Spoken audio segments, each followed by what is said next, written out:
को देखने लड़के वाले आए हैं, लेकिन उनकी बातों से लग रहा है कि वो लंबी लंबी फेंक रहे हैं।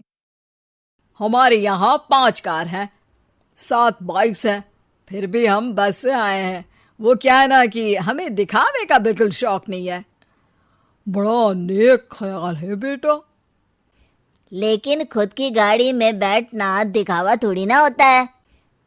अरे हम दिल्ली से आए हैं, वहाँ पोल्यूशन बहुत है ना, तो हम गाड़ी में नहीं निकलते हैं। हाँ, ये उससे भी बड़ा नेक ख्याल है बेटा। लेकिन अगर आपको पोल्यूशन की इतनी चिंता है तो घर में 5 कार और 7 बाइक क्यों रखी है? अरे इतने पैसे हैं, फुर्सत में क्या करेंगे, कुछ ना कुछ खरीद लेते हैं।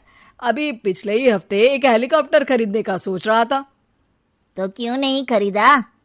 अरे उसके पंखे हवा ज्यादा देते हैं, हमारी माँ को ठंड बहुत लगती है ना, अब बुजुर्गों का ध्यान रखना पड़ता है ना। अरे वाह वाह, ये तो बहुत बड़ा, ऊंचा और नेक ख्याल है। हम कैसे मान ले कि ये लोग झूठ नहीं बोल रहे हैं? अरे हमारा परिवार झूठ नहीं बोलता। दिल्ली शहर में किसी से भी पूछ लीजिएगा, हमारे बेटे का बड़े लोगों में उठना बैठना है। हाँ। अरे छोटो चुप रह, इतने बड़े लोग हैं, झूठ क्यों बोलेंगे? हमारी फैक्ट्री है, और ऐसी फैक्ट्री कि यहाँ ग्राहक आया, इधर सामान बनाया जल्दी जल्दी, और हम हर काम ना जल्दी करते हैं। हाँ वही तो, तब जल्दी जल्दी अपनी बेटी का हाथ हमारे बेटे के हाथ में दे दीजिए। दिव्या के पिताजी दिव्या के भाई छोटू की एक भी बात ना मानते हुए दिव्या की शादी दिल्ली के इस फेकू परिवार में करवा देते हैं।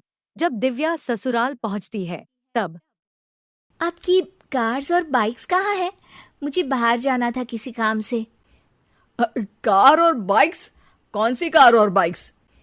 अरे जब आप मुझे देखने आए थे तो कहा था ना कि आपके यहाँ 5 कार्स हैं और 7 बाइक्स हैं। हाँ हाँ, उस दिन थी, आज नहीं है। है? आज कहाँ गई? अरे जिनकी थी वो ले गए। मतलब वो आपकी नहीं थी? आपने तो कहा था हमारे घर पर है। हाँ घर पर थी, बाबूजी का एक पार्ट टाइम काम है, कार और बाइक धोने का। उस दिन घर पे 5 कार और 7 बाइक्स थी तो बोल दिया था। अरे झूठ थोड़ी ना बोला है, जैसा था वैसा बोल दिया।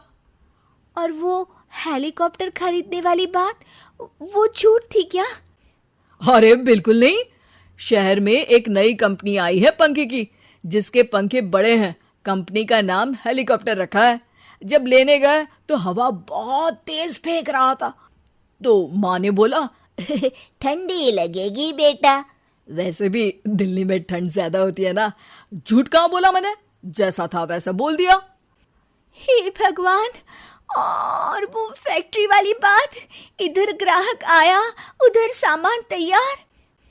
अरे वो भी तो बिल्कुल सही है, मेरा ना पानी पूरी का ठेला है, इधर ग्राहक आता है उधर पानी पूरी बना देता हूँ। अरे झूठ कहाँ बोला, जैसा था वैसा बोल दिया। हे राम, मेरे तो कर्म फूट गए। आपने तो कहा था कि आप लोगों का बड़े लोगों में उठना बैठना है। अरे है तो, पहले मैं बहुत बड़े लोगों के यहाँ नौकर था, जब भी कोई गलती करता तो वो मुझसे उठक बैठक लगवा देते। हो गया ना बड़े लोगों में उठना बैठना। दिव्या अपने साथ हुए धोखे पर रोने लगती है और ठान लेती है कि वो ससुराल वालों को लाइन पर लाकर ही रहेगी और उनकी यह झूठ बोलने वाली आदत छुड़वा कर रहेगी। आप लोग खाने में क्या लेंगे? करेला खा लूंगा। अरे मुझे तो टिंडे खाने हैं। कद्दू खाऊंगा। अच्छी बात है, खाने की टेबल पर मिलते हैं। शाम को जब सब खाने की टेबल पर मिलते हैं तो सब देखते हैं कि टेबल पर प्लेट में एक पूरा और कच्चा कद्दू रखा है, कच्चा करेला रखा है और कच्चे टिंडे भी रखे हैं। बहू, ये सब क्या है? ससुर जी के लिए करेले, आपके लिए टिंडे और श्रवण जी के लिए कद्दू।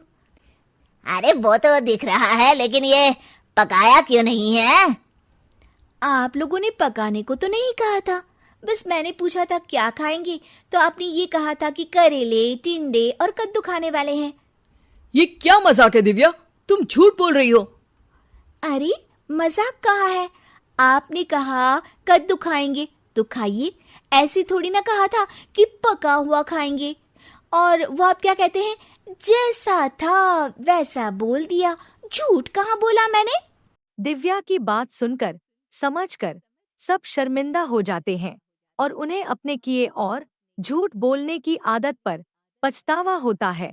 दिव्या समझदारी दिखाते हुए उन्हें सच के रास्ते पर चलना और किसी से मजाक में भी झूठ ना बोलने की सीख देती हैं और उनके काम में मदद करके उनके काम को और बड़ा बनाने में मदद करने लग जाती है।